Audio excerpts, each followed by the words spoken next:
আমি তোমাকে যা বলেছি তুমি সেটাই করো। যতবার জিজ্ঞেস করেছে আমি যতবার উত্তর দিয়েছি, এইটা অঙ্ক করে তুমি একটা ভালো সন্দুকের ভিতরে ঢুকাইয়া রাখো, আলমারির ভিতরে। বিবি ঢুকাইয়া রাখতেন। বাবা যখন বুড়া হয়েছে, যখন উনি অসুস্থ, ছেলে আয়নার সামনে মাথা আশ্রয় বাজারে যাওয়ার জন্য কাপড় চোপড় করে তৈরি হয়। ওই মুহূর্তে বাবা বলে, ও একমাত্র আপনার নিজস্ব কামাই, আপনি সন্তানকে কোরআন হাদিস অনুযায়ী জিন্দেগি পরিচালনা করার মাধ্যমে যে রাস্তা আছে সেই রাস্তায় আপনি বাচ্চাকে দেন নাই। সম্পদ আল্লাহর, আপনি আপনার মতো ব্যবহার করেছেন। আর আল্লাহর দেওয়া সম্পদ কোরআন হাদিস অনুযায়ী পরিচালনা করার জন্য আল্লাহ কোরআনে বলে দিয়েছেন, হে দুনিয়ার মানুষেরা শুনে রাখো, তোমরা যখন তোমাদের সন্তান হয় অত্যন্ত আনন্দিত হয়ে যাও। আনন্দিত হয়ে যাওয়ার কিছুই নাই, কারণ হলো তোমার সন্তান দিয়ে তোমাকে সন্তান দেওয়ার কারণ হলো তোমার সম্পত্তির উত্তরাধিকার চলে এসেছে। তুমি সতর্ক হয়ে যাও। সন্তান আসা মানে তোমার সম্পত্তির উত্তরাধিকার চলে এসেছে, তোমার মৃত্যু কিন্তু কাছে কাছে চলে এসেছে। তুমি আফসোস করতে থাকো। আবার তুমি যখন নাতি হয়ে যাও, তোমার যখন নাতি হয়ে যায়, তোমার যখন চিন্তা করার দরকার, ছেলে এসেছে, ছেলের আমার সম্পত্তির উত্তরাধিকার যখন চলে এসেছে, ছেলের উত্তরাধিকার যখন চলে এসেছে, এখন কিন্তু দুনিয়ার জমিনে আমার আর বেশি দিন টিকার সময় নাই। ও অনেক অনেক সিগনাল আল্লাহ দুনিয়ার জমিনে আমাদেরকে দেখাই দিতেন। হ্যাঁ, আমরা সন্তান আসলে কত খুশি, সন্তান আসলে কত খুশি হয়ে যায়।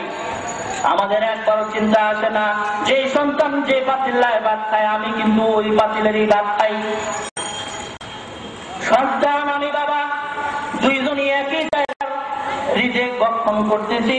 আমি হইতেছি সাদা, আমার সন্তান হইতেছি যুবক। আল্লাহ সুবহানাহু ওয়া তাআলা বলেন, দুনিয়ার জমিনে বান্দাকে অনেক কিছু দিয়ে আমি পরীক্ষা করার জন্য, মৃত্যুর জন্য প্রস্তুত হওয়ার জন্য আমি অনেক পরামর্শ দিয়েছি, অনেক সিস্টেম আমি দুনিয়ার জমিনে বান্দাকে দেখাইতেছি। আমার বান্দা কিন্তু দেখে না এবং বুঝেও না। অনেক সিগনাল দুনিয়ার জমিনে আপনি এসে পড়েছেন, তো আপনাকে মৃত্যু অবশ্যই ধ্বংস করবে, যার কোনো সুযোগ নাই। জন্মগ্রহণ করলেন তো মৃত্যুর স্বাদ আপনাকে গ্রহণ করতে হবে।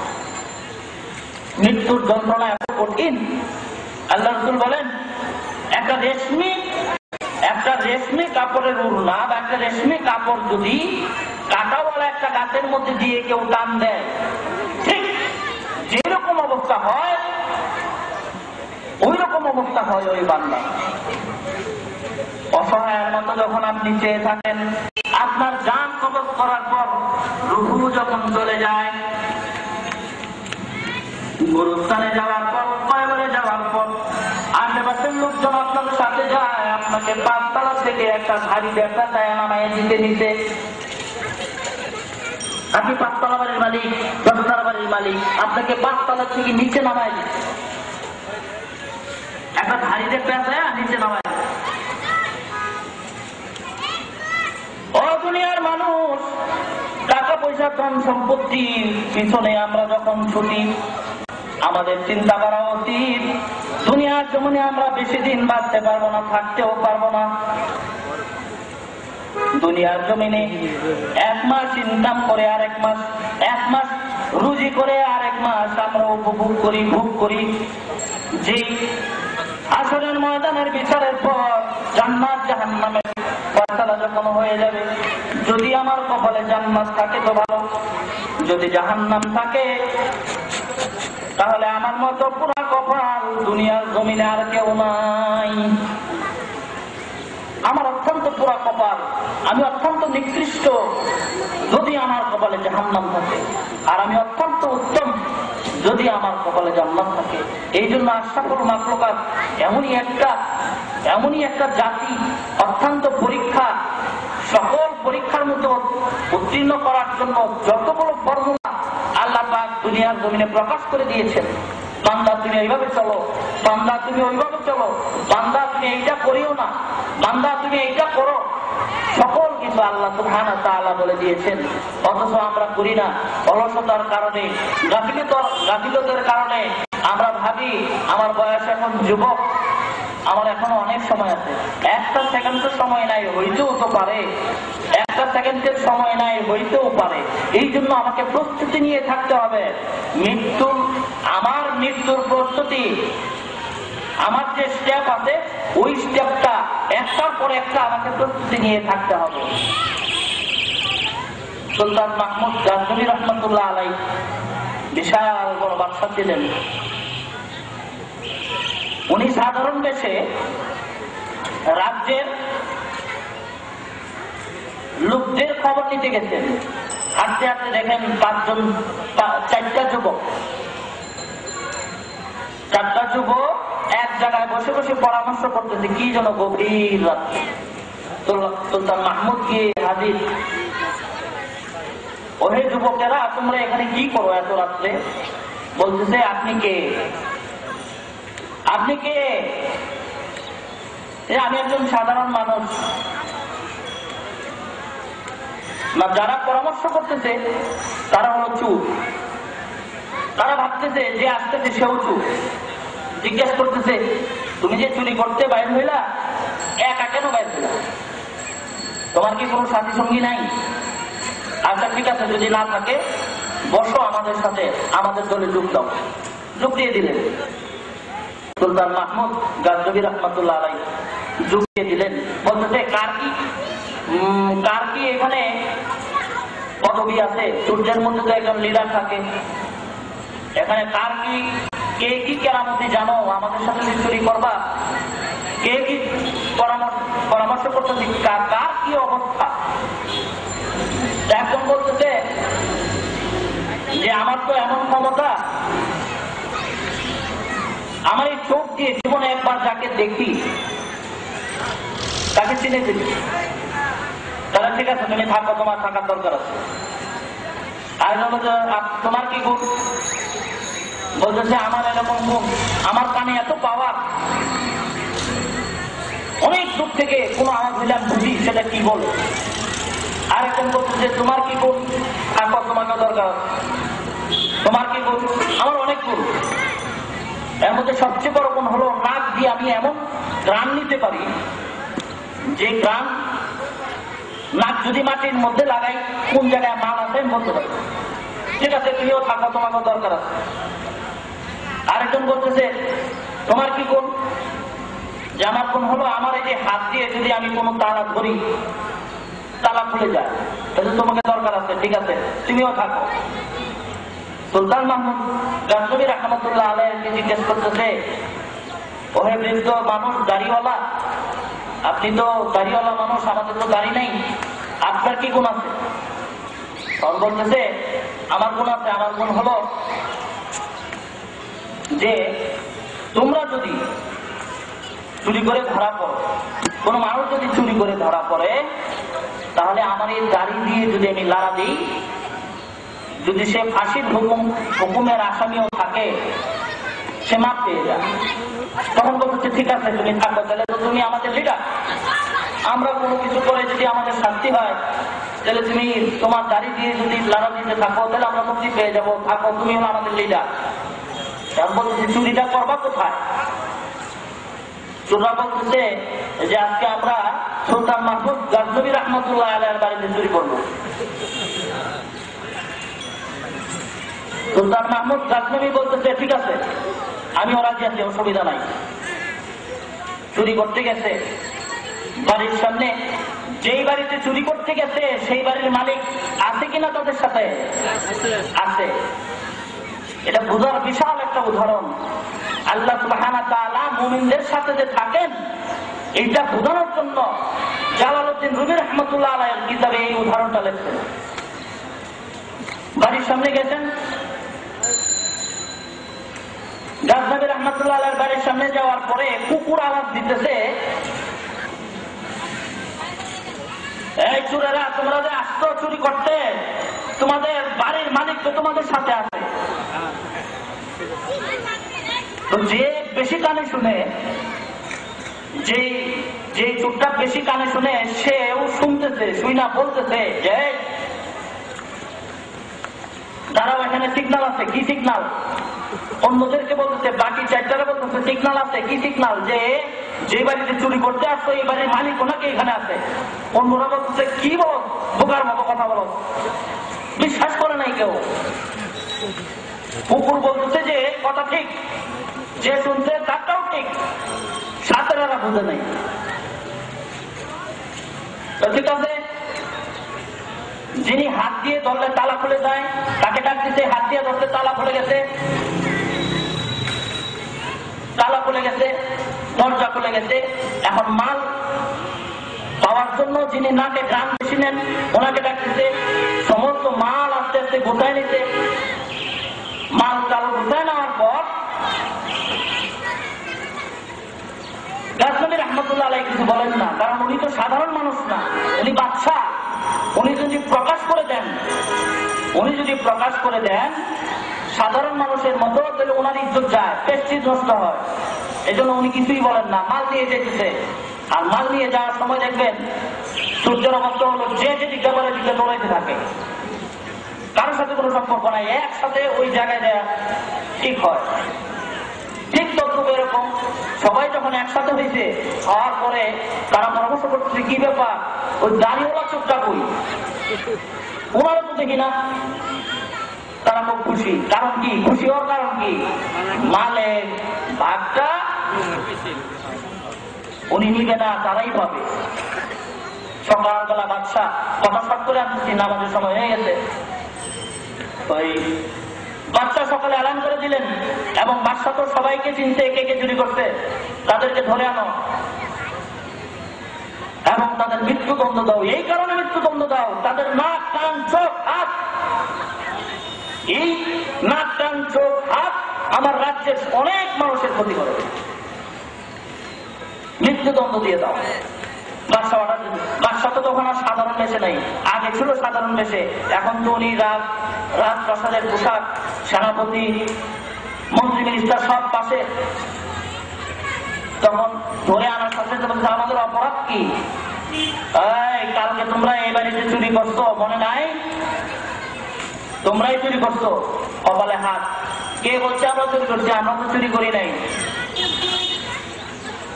চোরেরা বলতেছে মাবুদ, দুনিয়ার কোন সাধারণ মানুষের বাড়িতে যদি চুরি করতাম, অল্প একটু মাইটি আমাদেরকে ছেড়ে দিত। মাবুদ গো, দুনিয়ার লোক, মালের লোক থাকার কারণে বাদশার বাড়িতে চুরি করেছি, যার কারণে আজকে আমাদের মৃত্যুদণ্ড। দুনিয়ার মানুষের বাড়িতে চুরি করলে দুই একটা মাইতে তারাই দিত, বাদশার বাড়িতে চুরি করছি যার কারণে আমাদের বর্তমান কাটা যাচ্ছে। কেন বললাম? দুনিয়ার লোক বেশি থাকার কারণে। তখন বাদশা বছর একজন চোর, যে চোরটা বেশি দেখলে চিনে, ওই চোর বলতেছে বাদশা আমার একটু সামান্য কথা আছে। মুস্কি হাসতেছে। বাদশা বলতেছে তুমি মুস্কি হাসো, কারণ কি? তো হুজুর আপনি অনুমতি দিলাম একটা কথা বলতাম। কি কথা? হুজুর চাইতে আমরা তো 5 জন ছিলাম, কিন্তু লাস্টে একটা চোরের পাই নাই, চোরটা দাঁড়িওয়ালা ছিল, আর বলছিল যে লারা দিলে সে মাফ করে দিবে, লারা দিলে তার দাড়িগুলো যদি লারা দেয় তাহলে সকল বিপদ থেকে তারা মুক্তি হয়ে যাবে। মুক্তি হাসি আর বলতেছে যে হুজুর আপনি এখন দুইটা লারা দিয়ে দেন, আমরা মুক্তি পাওয়া যাই। বাদশা বলতেছে যে তোমার চোখের অনেক পাওয়ার এবং তোমার এই গুণের কারণে এখন যদি বাদশা স্বীকার করে যে আমিও ছিলাম বিভিন্ন কারণে, কারণ সে তো চিনে ফেলছে, বিভিন্ন কারণে তাকে বাধ্য হইয়া মুক্তি দিতে হয়েছে। চোর, তোমার চোখের অনেক পাওয়ার, এই গুণ থাকার কারণে, আমার ইজ্জত রক্ষা করার কারণে আমি দাড়ি 2টা লারা দিয়ে দিলাম, তোমরা মুক্তি পেয়ে যাবে। মুক্তি পেয়ে গেছে। অথচ দেখেন এখানে শিকার অনেক বিষয় আছে। আল্লাহ সুবহানাহু ওয়া তাআলা আমাদের সাথে থাকেন, মুমিনদের সাথে যদি থাকেন তাহলে খারাপ কাজ করতে মানা করেন না কেন? কারণ কি মানা করবে না? সুলতান গাজনবী রহমতুল্লাহ আলাইহি মানা করেন নাই। আপনাকে বিবেক দিয়ে দিয়েছে, বুদ্ধি দিয়ে দিয়েছে, আপনাকে সকল কিছু ধারণ ক্ষমতা দিয়ে দিয়েছে, যার কারণে সুলতান মাহমুদ গাজনবী রহমতুল্লাহ আলাইহি সূর্যের সাথে থেকেও মানা করে নাই। আল্লাহ আপনি আমার সঙ্গে আছে, শুধু আফসোস করতে থাকে তুমি এই ভুল পথে আসো, ভুল পথে আসো, তুমি ভুল পথে আসো, আল্লাহ তুমি ঠিক হয়ে যাও, এখনো কিন্তু তোমার সময় আছে, তওবা করো, তওবা করে তুমি জিন্দেগীর সমস্ত গুনাহগুলি আল্লাহর দরবার থেকে মাফ পেয়ে নাও। আলহামদুলিল্লাহ, আমরা সকলেই নামাজের জন্য প্রস্তুতি নিয়ে নেই। ইনশাআল্লাহ নামাজের পরেই আমাদের মূল বক্তারা এসে উপস্থিত হয়ে যাবেন। আমরা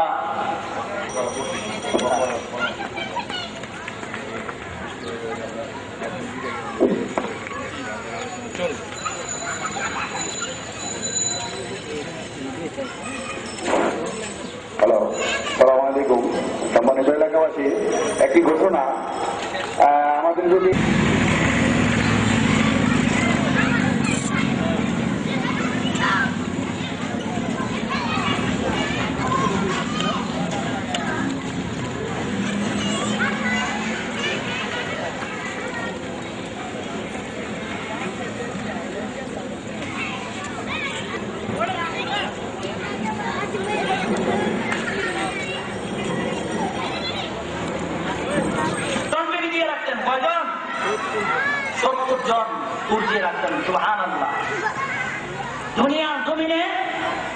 দুনিয়ার জমিনের নারীদের, আমাদের বিবিদের এক সপ্তাহ যদি শরীরে সাবান না লাগায়, মাশাআল্লাহ 8 দিনের মাথা তার কাছে দেওয়া যাবে না।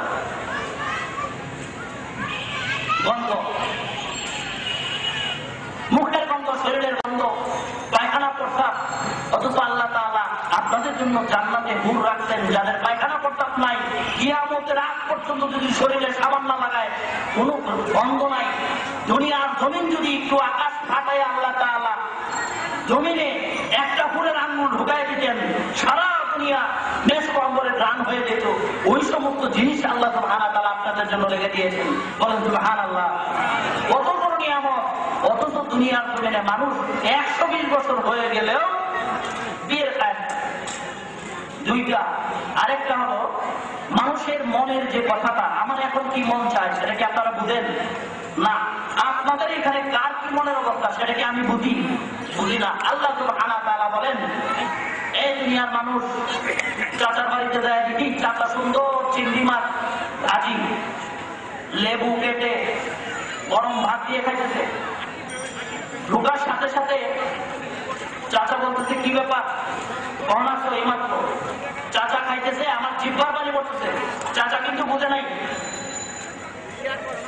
বলতেছে খানা খাও না। চাচা খাই আসছি বাড়ির থেকে। সে বলতেছে, চাচা যদি আরেকবার আমাকে সাথে অবশ্যই খাবো, কারণ চাচা যে খাইতেছে এদিকে আমার খাওয়ার চাহিদা যাচ্ছে। কিন্তু চাচা এটা বোঝে নাই। চাচা মনে মনে ভাবতেছে, হায় হায়, ভাত তো শেষ, এটাই শেষ খানা, বাতিদারে যদি আমি সাজি, বাতিদা তো আবার বসে দিতে পারে, সাজানোর দরকার নাই। চাচা বাতিদার অন্তরের খবর রাখে নাই, বাতিদার চাচার অন্তরের খবর রাখে নাই। আল্লাহ কি বলেন, ও আমার বান্দারা, দুনিয়ার জমিনে তুমি তার অন্তরে কি আছে আমি জানি। আল্লাহর নদী দিয়ে যায়, বিশাল বড় নদী, নদীর মাঝখানে নৌকা যাওয়ার পরে আল্লাহর মনে মনে ভেবেছিলেন, মাবুদ গো, এই নদীর একটা মাছ যদি আমি গোলাগার খাইতে পারতাম। সঙ্গে সঙ্গে বিশাল বড় একটা মাছ এই নৌকার মধ্যে উঠে যায়। উঠে যাওয়ার সঙ্গে সঙ্গে আল্লাহর নবী উঠে যাওয়ার সঙ্গে সঙ্গে ওই আল্লাহর ওলি হঠাৎ করে বেহুশ হয়ে যান নৌকার মধ্যে। মাঝি বলে, হুজুর মনে হয় জীবনেও কোনোদিন বড় মাছ দেখে নাই। আসলে কি ঘটনা তাই না? আল্লাহর ওলি চিন্তা করতেছে, কি একটা ভুল করলাম। আল্লাহ সুবহানাহু ওয়া তাআলার দরবারে আমি দিয়ে দিতেন। এই কথাটা যদি এই হইতো যে হে আল্লাহ তুমি আমার জীবনের সকল গুনাহ মাফ করে দাও, তাইলে আমি জীবনের সকল গুনাহ মাফ পেয়ে যেতাম। এই উদ্দেশ্যে পিঠে নদীর ওই পারে মাঝি তাকে মাথায় পানি দিয়ে বলতেছে, চাচা জীবন কি মাছ দেখেন নাই? নারে বাজান, মাছ ঠিকই দেখছি, কিন্তু আমি কি জন্য বলি সেটা আমি জানি। আল্লাহর সাথে কথা বলতে যান, বিশাল এক মোটা লোক রাস্তার কিনারে শুয়ে থাকার পরে মুসাল্লাম সালাম দিছে, আসসালামু আলাইকুম ওয়া রাহমাতুল্লাহ, সালামের উত্তর নাই, চলে গেছেন। মুসাল্লাম বলতেছে, আল্লাহ রাস্তায় কি এক বান্দা বানায় রাখলা, কি এত মোটা, সালামের উত্তর দেয় নাই। আল্লাহ বলতেছে, মুসা তুমি নবী, তোমার কি সালাম দিবে? আমি 7 দিন আজকে আমি আল্লাহ 7 দিন তারা সালাম দিই, সে সালামের উত্তরেই দেয়। সুবহানাল্লাহ, আল্লাহ তারা সালাম দিতেছে, আল্লাহর সাথে কত ভালো সম্পর্ক না। আল্লাহ হিকমত বুঝলাম না, তুমি আল্লাহ তোমার সালাম নেয় না, আমার সাথে রাগ করছে, আমার এই বান্দা আমার সাথে রাগ করছে। কারণ কি? রাগ করার কারণ হলো যে ও খালি মোটাই হইতে চায়, খালি মোটাই হইতে চায়। এত মোটা করে বানাইছি, আরো মোটা হইতে চায়, রাস্তায় শুয়ে দিচ্ছে। আল্লাহ বলতেছে, আমি যদি তারা আরেকটু মোটা বানাই তাহলে সে ভ্রাষ্ট হয়ে যেতে পারে, ফুটে যেতে পারে, যার কারণে আর বানাই না 7 দিন যাবত মোটা, এই জন্য সে আমার সালামের জবাব এনে না। সুবহানাল্লাহ, চিন্তা করেন একজন বান্দার সাথে আল্লাহ কি সম্পর্ক। আল্লাহ মোটা হইতে চাই কারণ কি? মাবুদ আমার তুমি এমন মোটা বানায়া দাও, দুনিয়ার জমিনে তোমার যত বান্দা আছে আমি জাহান্নামে ঢোকার পরে যেন আরেকটা বান্দাও ঢুকতে না পারে। এবার চিন্তা করেন তার নিয়োগটা কি?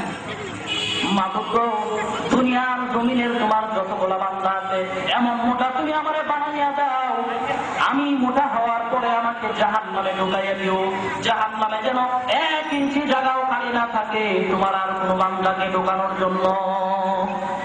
আল্লাহ বলতেছে, দেখ কেমন পাগল মুসা, দেখো কেমন পাগল, আরো খালি তারে মোটা বানাইতাম। সে দুনিয়ার মানুষের জাহান্নামে না যাওয়ার জন্য, না যাওয়ার ফিকিরে সে আরো মোটা হইতে চায়। বহু লোক আছে দুনিয়ার জমিনে বড় মানুষের জন্য, অনেক মানুষকে জাহান্নামের আগুন থেকে বাঁচানোর জন্য হইতেও পারে। আজকের এই মাহফিল আশেপাশের অনেক মানুষ জান্নাতের খবর নিয়ে যেতে পারেন, জান্নাতের মানে তওবা করে জীবনের সমস্ত গুনাহ মাফ হইতে পারে, এমনও আছে, হইতেও পারে। না জানার কোন উপায় নাই, কেননা আল্লাহ তাআলা, আল্লাহ সুবহানাহু ওয়া তাআলা 1 সেকেন্ডের মধ্যে মানুষকে জাহান্নামেও বানাই দিতে পারে, আর 1 সেকেন্ডের মধ্যে মানুষকে আল্লাহর ওলিও বানাই দিতে পারে। তাকওয়া অন্তর, মানুষের অন্তর যদি ঠিক হয়ে যায় তাহলে দুনিয়ার জমিনে আল্লাহর সাথে, দুনিয়ার জমিন থেকে আল্লাহর সাথে সম্পর্ক করা খুব একটা কঠিন না।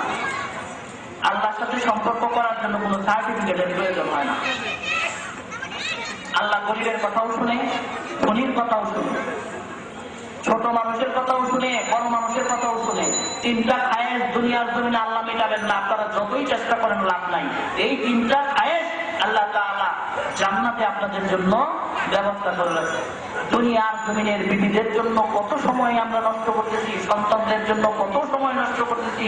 হাসরের ময়দানে দেখবেন এমন সময় আসবে 500 বছর পর্যন্ত উপরের দিকেই তাকায় থাকতে হবে, উপরের দিকে 500 বছর পর্যন্ত উপরের দিকে তাকায় থাকবে।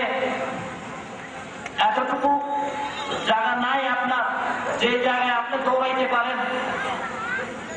বছরের পর বছর চলে যাবে, খবরই থাকবে না। এমন একটা সময় আসবে যারা কয় বলে আছে তারা বুঝতেছে এখানে মাহফিল ছিল না, হইছে, এইটাই এরকম, এইটাই আমার জন্ম হয়ে গেছে, আমি মৃত্যুবরণ করবো, আমার শাস্তি হবে, এইটাই সঠিক, এইটাকে মেনে নিতে হবে। জাহান্নামের ফেরেশতারা জিজ্ঞাসা করবে, কিরে তোর দুনিয়ার জমিনে কি করে জাহান্নাম, জান্নাতের কোনো আলোচনা করে নাই? তখন বলতে থাকবে, করছিল তো, শুনি নাই। ওই যে সুরে বলছিল, পুকুরে বলতেছে সুলতান মাহমুদ গাজনবী রহমতুল্লাহ আছে, এখানে বাড়ির মালিক আছে, চুরি করতে যাইছিল, সতর্ক, শুনি নাই। পুকুরে ঠিকই বলছিল, ভয় নাই, ঠিকই বল, যে কানে বেশি শুনে ওই লোকও ঠিকই বলছিল, কিন্তু আমি সেটা গুরুত্ব দেই নাই। যার কারণে নামাজের সময় আমি থাকি দোকানে, নামাজের সময় আমি দেখি টিভি, নামাজের সময় বিভিন্ন কাজ থাকে আমি লিপ্ত। জাহান্নামে নেওয়ার সময় প্রশ্ন করবে ফেরেশতারা জাহান্নামে, তোমাদের এই চালামনে কি কেউ আসলো না? কোন হুজুররা দাওয়াত দেয় নাই? অমুক জায়গায় কি কোন হুজুররা ওয়াজ মাহফিল করে দাওয়াত দেয় নাই? কোরআন হাদিসের আলোচনা হয় নাই? হয়েছিল, পাঁচটা দিছিলাম না, মনে করছিলাম যে আরো কিছুদিন পাঁচ হয়তো একটু কাগজ হোক।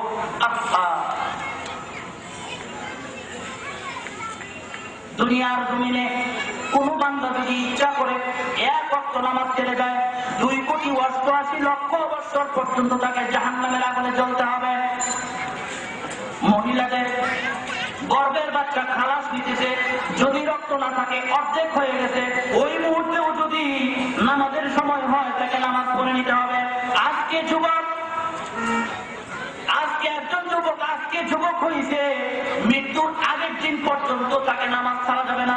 অসুস্থ তুমি শুয়ে পড়ো, বসে পড়ো, যে কোনো হালতে করো, ইশারায় পড়ো, ইঙ্গিতে পড়ো, কিন্তু বুঝায় যাইতে হবে দুনিয়ার মানুষ 2,88,00,000 বছর জাহান্নামের আগুনের ভয় অন্তরের মধ্যে নাই। 10 মিনিট টিভি দেখার খায়েশ অন্তরের মধ্যে আছে, 2,88,00,000 বছর পর্যন্ত জাহান্নামের ভয় অন্তরের মধ্যে নাই। আধা ঘন্টা 1 ঘন্টা টিভির সামনে বসে বসে সময় নষ্ট করার মতো খায়েশ অন্তরের জন্ম নিয়েছে।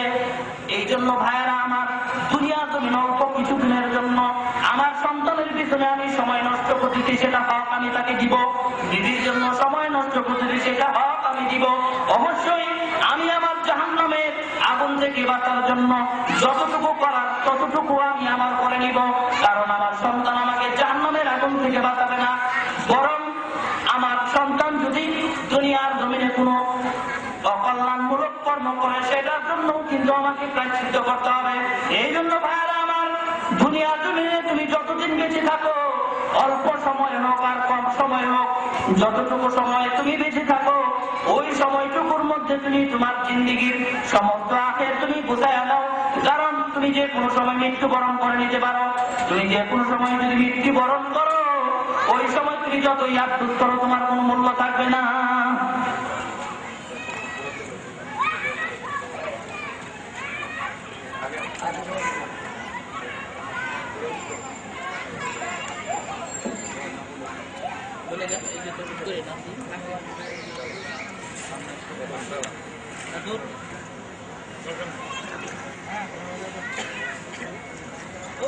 আসসালামু আলাইকুম ওয়া রাহমাতুল্লাহ।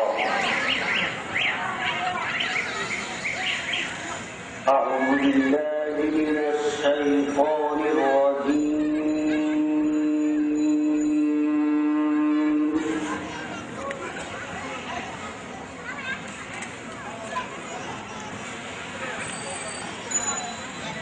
বিসমিল্লাহির রাহমানির রাহিম।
فيها فاكهة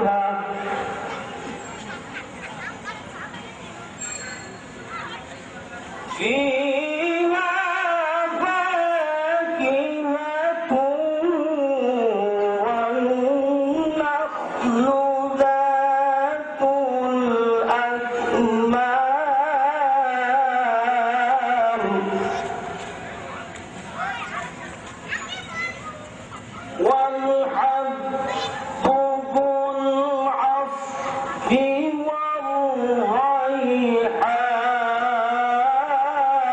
والريحان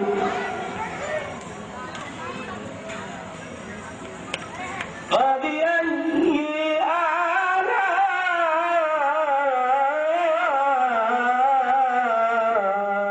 آلاء ربكما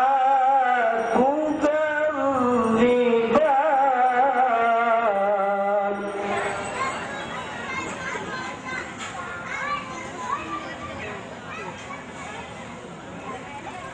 خلق الإنسان من صلصال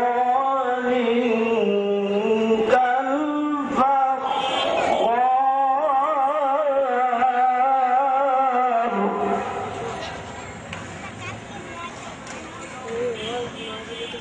وخلق الجن